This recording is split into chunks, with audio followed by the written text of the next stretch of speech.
აკლია ადამიანს, რომელიც სულ უკმაყოფილო, სევდიანი და გაღიზიანებული. გაღიზიანება უჩვეულო მდგომარეობა ნამდვილად არ არის, ის პერიოდულად თითოეულ ჩვენთაგან შემოუტევს ხოლმე და როგორც წესი საათობით ან თუნდაც დღეების განმავლობაში გრძელდება, თუმცა როდესაც გაღიზიანების პერიოდი თვეებით, ესე იგი, არ იკლებს, შესაძლოა კონკრეტული დიაგნოზის ნიშანიც კი იყოს. გარდა იმისა, რომ ეგრეთ წოდებული ქრონიკული გაღიზიანება და უკმაყოფილება ჩვენს ფსიქიკაზე ნეგატიურად მოქმედებს, მას დიდი გავლენა აქვს თავად ინდივიდისა და მის გარემო ყოფთა ცხოვრების ხარისხზე. Როგორ შევცვალოთ ეს მდგომარეობა და ის რაც არ მოგწონს ჩვენს ცხოვრებაში, აი ამას უკვე ფსიქოლოგი ნონა ხიდაშელი გვეტყვის ახლა დილა მშვიდობის. პირველ რიგში მადლობა რომ ხართ ჩვენთან ერთად, დიდი მადლობა ამისთვის და პირველი კითხვა, რა იწვევს ადამიანებში აი ამ მუდმივ გაღიზიანების შეგრძნებას და ზოგადად გაღიზიანებას? იცით რა არის, ხე კონკრეტულად გაღიზიანება კონკრეტულ მომენტში შეიძლება გადაღლამაც გამოიწვიოს, შეიძლება გამოიწვიოს რაიმე სტრესმა, კონკრეტულმა პრობლემამ. მაგრამ იცით რა არის, აი უფრო ღრმა ადამიანის ფსიქიკის პრობლემა, ვიდრე რაღაცა ესეთი ერთჯერადი გაღიზიანებები ან ცხოვრებისეული ტრაგედიებზე არ ვსაუბრობ, გასაგებია იქ რაც ხდება. ადამიანი არის თვითონ ესეთი არსება, რომელსაც აკლია საკუთარი თავი, ხვდებით? აი არის ხო მომენტები, როცა თითქოს არაფერი არ ხდება ცუდი ცხოვრებაში, მაგრამ შენ მუდმივად ხვდები, რომ რაღაც გაკლია. აი ფსიქიკა წარმოიდგინეთ რაღაცა იდუმალებით მოცული ბნელი სფერო, ნამდვილად ესეა. ყველაფრის კვლევა შეიძლება, ტვინის გამოკვლევაც შეიძლება, მაგრამ აი ეს ფსიქიკა ძალიან უცნაური ფენომენია. და ძალიან სიღრმეებში, როდესაც მიდიხარ ხვდები, რომ შენ გაკლია საკუთარი გაუცნობიერებელი თავი. ანუ წარმოიდგინეთ ახლა ფსიქიკა, რაღაცა მთლიანობა, სადაც ნათელი არის მხოლოდ ძალიან მცირე ნაწილი, ჩვენ რასაც ცნობიერებას ვეძახით, ხო? რა არის ახლა ცნობიერება? ის რაც ვიცით, ის რაც ვისწავლეთ, ის რაც ინფორმაციულად შემოვიდა, ჩვენი სოციოკულტურა, ყველაფერი. ამის გარდა აი ჩვენ შემდეგ რო არქეტიპებზე და კომპლექსებზე ვსაუბრობთ ისეთ ქმედებებზე, რომელსაც მაგალითად ჩვენ ვფიქრობთ, რომ არ გავაკეთებდით, მაგრამ რაღაც მომენტში იმპულსურად გავაკეთეთ, ხო, ძალიან ბევრი რაღაც პროექციით რაც გამოდის, აი ეს არის ის დანარჩენი ბნელი ნაწილი ადამიანის და ამ ნაწილს ეწოდა ფსიქოლოგიაში არაცნობიერი, ну, გამომდინარე იქიდან რომ ყველაფერი უცნობია.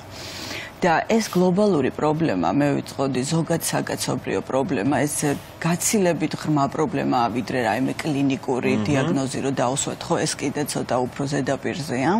ეს არის პრობლემა, როდესაც ადამიანი ესეთი მოცემულობა აქვს თითქოს, რომ ჩვენ ვიბადებით, ვიზრდებით და ეს ცნობიერი ნაწილი ნელ-ნელა ფართოვდება არაცნობიერის ხარჯზე. მაგრამ იცით, აი განათლება, ინტელექტი სამწუხაროდ არ არის ის, რაც ეხმარება ადამიანს აი ფსიქიკის გაფართოებაში. ეს არის აბსოლუტურად ცნობიერად ცხოვრების მომენტი. ანუ ადამიანი თუ არ ცხოვრობს რეალობის აღქმით, რეალობის მიღებით, აი წეღან იყო ხო, როგორ შეცვალოს ის, რაც არ მოსწონს. რატო ვერ ცვლის იცით ადამიანი ვერაფერს? სინამდვილეში მან არ იცის რა აქვს შესაძლებელი. მან იცის როგორზე იფიქროს. აი რეალობის მიღება ესეთი გამონათქვამი ხო იცხოვრე წამით, ეს რას ნიშნავს სინამდვილეში, რომ როდესაც ჩვენს ცხოვრებაში დგება პრობლემა, დისკომფორტი, გაღიზიანება, ჩვენ რას ვაკეთებთ? გავრბივართ აქედან, ხო? აი თუ გინდა რომ გლობალურად შეცვალო შენს თავში ყველაფერი, ყოველ მომენტში, ყველა ტრაგედიაში, ყველა გაღიზიანებაში უნდა დარჩე. და ამ ყველა გაღიზიანების უკან, ყველა შფოთვის უკან დგას ძალიან კონკრეტული აზრი და უცნაური ის არის, რომ ჩვენ თითქოს გონია, რომ გვესმის ეს აზრები საკუთარ თავში, მაგრამ სინამდვილეში აბსოლუტურად ვერ ვიაზრებთ რა მომენტში რა აზრი დგას ამის უკან. აი თითქოს ვართ ცნობიერი არსებები, მაგრამ ვართ ამ დროს ძალიან რაღაცა ბურანში, ესეთი ბინდში მოსიარული არსებები და ალბათ აი ეს ცნობიერება არის ესეთი რაღაცა ძალიან რაციონალური, პრაგმატული, მას გონია რომ ის ყველაფერს ხედავს, თუმცა ის ფაქტი რომ არაფერი არ იცვლება შენ ცხოვრებაში, ხვდები რომ ვერაფერს ვერ ხედავ და აი ეს კონცენტრაცია იმ წუთში, იმ კონკრეტულ აზრზე არის ძალიან რთული. და რომ ჩვენ მიჩვეულები ვართ ამ გაქცევას. ესეც თითქოს აი ჩვენი საუკუნეობრივად რაღაც ევოლუციურმა ტვინმა ეს გააკეთა, რომ პრობლემა გაქცევა. ხო. და აი გაქცევით ვერასდროს ვერ იგებ რას გაურბიხარ, რომ მე ის შეცვალო. თუ კი გაქვს პასუხი რა არის შენთვის გამაღიზიანებელი ფაქტორები ეს უკვე არის შვება და დაუშვათ ეს პასუხები როგორ შეიძლება ადამიანმა მიიღოს საკუთარ თავთან რამე კონკრეტული კითხვების დასმით შეიძლება საკუთარ თავს დავეხმაროთ რომ რაღაცა მივიღოთ ეს პასუხი და შემდეგ მოქმედება დავიწყოთ. აი ეგ უკვე ხა თქვენ რას თქვით რომ უკვე იცი რა გაღიზიანებს ეს უკვე ძალიან კარგი მდგომარეობაა ცნობიერების კი ბატონო. არის მეორე გლობალური ხედვა ადამიანმა უნდა გაიაზროს რომ ის ცხოვრობს სამყაროში სადაც არის დაუცველობა არის ბოლოს და ბოლოს გარდაცვალება არის ძალიან ბევრი მისთვის გაურკვეველი რაღაც და ადამიანის ყველაზე დიდ შფოთვას იწვევს აი ამ გაურკვევლობასთან ცხოვრება რომ ყოველ წუთს მოლოდინი გაქვს რაღაცის არ იცი რის ხო აი ეს არის გლობალური მიდგომა რომ სამყარო შენ არ მოგერგება არასდროს რა ანუ შენ კი გონია რომ ცნობიერი არსება ხარ მაგრამ ბევრს ვერაფერს ცვლი ვერ ჩენ ცხოვრებაში ვერც გლობალურად და არის მიღება ხვდები აი აი დავუშვათ თუ თქვენ მე მაღიზიანებთ შეგნებულად ეს თქვენი პრობლემაა მაგრამ თუ მე ვღიზიანდები ეს ჩემი პრობლემაა ეხლა რომ გავუყვეთ ამას რომ პასუხივით იყოს რაღაც ესე კონკრეტული მე ვიწყებ ფიქრს აი ეხლა რა მაღიზიანებს ამ ადამიანში ხო აი რით მაღიზიანებს ამას თუ წაყვები ისე რომ აი არ ყველაზე ძალიან ადამიანს უჭირს საკუთარი არასრულფასოვნების მიღება იმის აღიარება რომ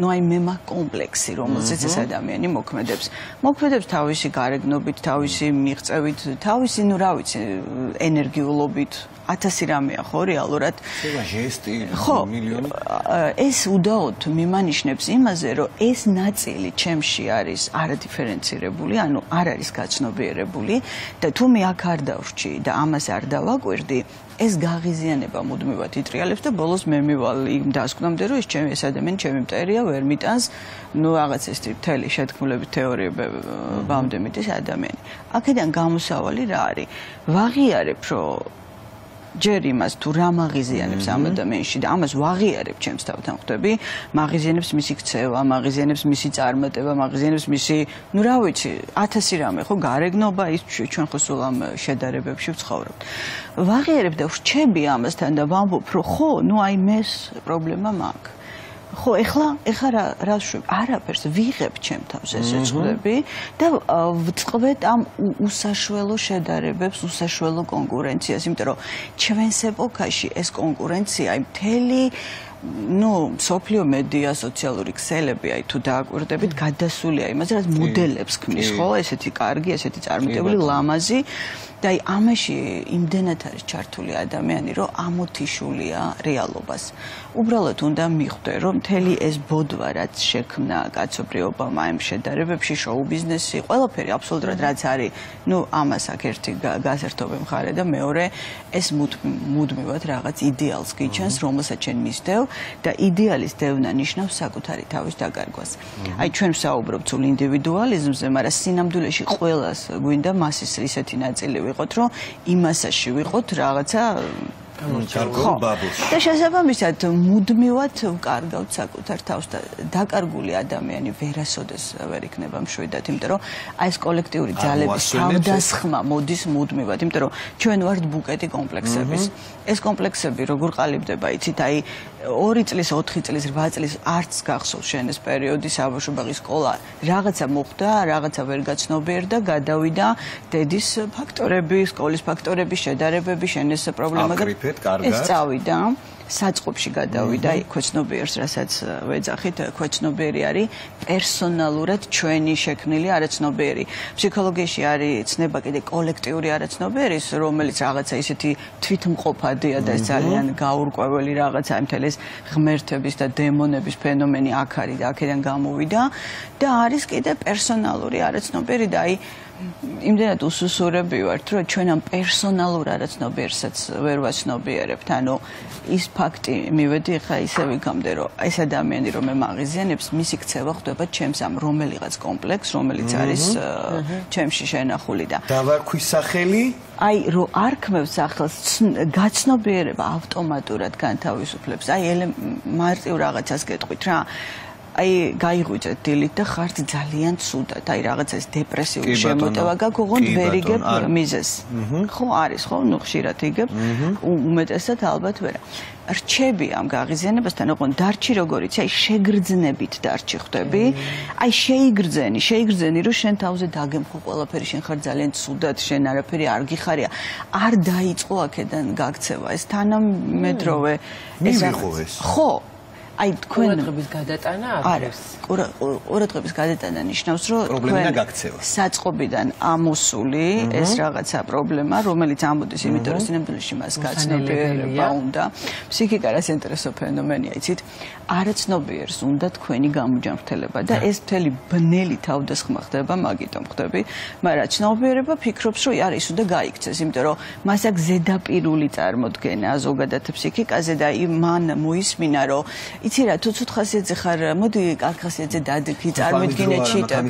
აი ეს არის ძალიან დიდი ხლანისთვის ამცალია. დარჩით ყოველთვის იმ ტრაგედიასთან შეგრძნებით. და მეორე საკითხია, ხო? აი ეს მუდმივი გაღიზიანება როგორ აისახება მე ადამიანის ცხოვრებაზე და ამ ცხოვრების ხარისხზე, ხო? იმიტომ რომ დარჩი და მე კიდე უფრო უარესი ხო მოყვება ამას. არა, ნახე. მოდით ახლა აი ნახე როგორ დიდ სურათში წარმოვიდგინე. კარგი. აი ეს კონკრეტული მომენტი გაიღვიძე დილას, ხარ ძალიან ცუდ ხასიათზე. მოდი არ დაიწყო ხასიათის შეცვლა, უბრალოდ დააკვირდი შენ თავს, რამ დაგაყენა ცუდ ხასიათზე. აი მე ეს ჩემ თავზე მაქვს დაპრაქტიკებული და ყოველთვის აი ამ ცუდი ხასიათის უკან რაღაცა კონკრეტული აზრია, კონკრეტული სურვილი, კონკრეტული ფიქრი. და აი ამასთან ვრჩები და ამის გაცნობიერებას ვიწყებ. ისევ დაუბრუნდი იქ, მე ვერ შევცვლი სამყაროს, მაგრამ მე შემიძლია მივიღო ის რეალობა, რაც მაქვს და ჩვენი ცნობიერების პრობლემა ის არის, რომ მას თავი მუდმივად ღმერთი გონია. მას გონია, რომ მას ყველაფერი შეუძლია. და ფსიქოლოგიაში არის განსაზღვრება ესეთი, რომ ცნობიერებას არ შეუძლია არაფერი. კოლექტიური არაცნობიერი არის გამგებელი ადამიანის ცხოვრების. იცით რა მაინტერესებს კიდე? მე არაფერ შუაში ვარ, მაგრამ ოჯახის წევრი, მეგობარი, თანამშრომელი, ადამიანი, რომელთანაც მიწევ მის ყველა მეტი დროის გატარება. ის არის გაღიზიანებული, არა ჩემზე. მე როგორ ვიქცევი ასე დროს? მე რას ვაკეთებ ასე დროს? ადამიანებისთვის ემოციური ბმა გაუცნობიერებლად, ნუ ვერ დაიცავ თავს. ვერ დავიცავ, ვერ დავახწევ თავს, იმიტომ რომ მოქმედებ ჩემზე. ამიტომ მუდმივად მე ვეცახი ესე მშვიდობიან პერიოდში, მშვიდობიანი პერიოდია, როცა შენთვის ხარ მარტო ხარ, კარგად ხარ და გაცნობიერების დრო გაქვს. აი იწყებ ამ შენს ემოციურ ბმებზე აუცილებლად ყურებას. ჩვენ ისე გვაქვს მიღებული, რომ თითქოს ეს ემოციური ბმა არის სიყვარულის გამოვლინება და ეს არ არის ესე. ემოციურად ძალიან ვართ შერწყმული ადამიანებთან. ყოველთვის უნდა გახსოვდეს, რომ შენ ხარ მარტო მოხვედი, მარტო ცხოვრობ, მარტო მიდიხარ. შენს ფსიქიკაში მიდის პროცესები, რაც არის შენი მხოლოდ, შენი აი არ გიგრძნიათ არასდროს პიროვნული განცდა, როდესაც აი შეგრძნებით მოდის, რომ რაღაც უცხო ხარ, უცხო გარემოში ხარ, შინაგანად ვიძახი ხვდები, ესეთია ადამიანი. აი თუ მუდმივად ამაზე გექნებათ კონცენტრირება, რომ აი ასხვის ემოციას არ აყვე, ანუ როდესაც საკუთარ თავს აცნობიერებ, ავტომატურად ფსიქიკა იგივე სიღრმეში სხვის დანახვასაც ახერხებს ხვდებით. ეს ძალიან საინტერესო თვისება აქვს ჩვენს ფსიქიკას, ანუ თუ თქვენში ბევრი სიბნელე შეიცანით, ანუ ბევრი კომპლექსი და ბევრი პრობლემა, ანალოგიურად შეძლებთ იმ თქვენი მეგობრის თუ ოჯახის წევრის დანახვას და აი რატომ არის ხო რელიგიები რომ დადგა ამ მიმღებლობაზე და მიტევებაზე, ეს რა თქმა უნდა მარტივად არ მოდის, მაგრამ ფსიქიკას აქვს ესეთი თვისება, თუ თქვენ ამ სიბნელეს თქვენში ხედავთ, თქვენ ხედავთ სხვაშიც და გაღიზიანების ნაცვლად მოდის გარკვეული მიმღებლობა, ანუ ადამიანის მიღმა ხედავთ მის ამ შფოთვებს, მის ამ გაუცნობიერებელ მომენტს და ხვდები რომ მისგან წამოსული ეს აგრესია სინამდვილეში თქვენს მიმართ კი არ არის. ის საკუთარ თავს ვერ იტანს უბრალოდ. საკუთარ აი გაურკვევს მე ასე დროს რომ არ მინდა აი ამ მდგომარეობაში დავტოვო. არა, აი ნახე, აი ეს კიდე მხსნელის კომპლექსი ცალკეა ხვდები. ჩვენ უნდა გვახსოვდეს რომ კი, ხო, მაგრამ თუ ჯერ შენ გაივლით, კარგი რა გჭირს, გაგიშვი ყავა. ყველაზე გამაღიზიანებელი ადამიანის რეონები რა გჭირს რა გინდა. რომ დარდობს და არ იმჩნევ, ესე ცხოვრება გამაღიზიანებელი. მისთვის არის გამაღიზიანებელი ხვდები, როდესაც ადამიანია ცუდად და შენეუნები რომ კაი რა გჭირს ეს გაგივლის ეს ადამიანს რაღაც მომენტში აღიზიანებს. ყველაზე სწორი ამ შემთხვევაში არის მან ისაუბროს თქვენთან თუ თქვენ მოსმენა შეგიძლიათ. ფსიქოთერაპია და აღსარება მეტი რა არის. ხო, აი თუ ნამდვილად მეგობარი ხართ, ხო, უბრალოდ გაჩვენდეთ და მოусმინეთ. ნუ თუ რა თქმა უნდა გაიხსნა. კომენტარების გარეშე. ხო, აი შეფასების გარეშე. ყველაზე კარგი მეგობრები არიან ადამიანები, რომლებიც არ გვაფასებენ და უბრალოდ ჩვენ სიგიჟეს უსმენენ და არ გვეუბნებიან, რომ აუ შენეს როგორ დაგემართა, კაი რა გჭირს და ერამდენი. მართალი ხარ ამის თქვა უპრიანია თუ არა? რადგან მაინც სუბიექტური არის? გონია რომ არაფერი არ უნდა უთხრა, უბრალოდ რომ მორჩება საუბარს უთხრა, რომ ხო აი მესმის ცხოვრება ეს არის რეალობა. აი რეალობის დანახვა, იმის დანახვა, რომ ეს არის ცოტა შიზოფრენიული სამყარო, ეს ადამიანური რასა ეს არის ჯერ ძალიან განვითარების ევოლუციის პროცესში არსებული დიდი წყდიადი, საიდანაც სინათლე ამოდის ძალიან ნელა. ეს რაღაცნაირად გეხმარება შენი თავი რომ დაიცვა და გეხმარება იმაში რომ სხვასაც დაეხმარო. აი ესეთი მდგომარეობით უფრო ადვილია დახმარება ვიდრე ის რომ აი შეეცადო და ტვინი უბურღო ადამიანს რაღაც შენი რჩევები. კი ბატონო. რა საინტერესო იყო თქვენთან საუბარი, ნონა კიდევ არაერთი კითხვა დამჩა დასასმელი სამწუხაროდ. რანაირად გადის ესე დრო რა? ნუ როცა საინტერესო რესპონდენტი ყავს ესე ხდება ხოლმე, მადლობას გიხდით ჩვენთან ყოფნისთვის, არა და რამდენი რამე დაგვჭა კიდე ქვეცნობიერში მოსაქექი.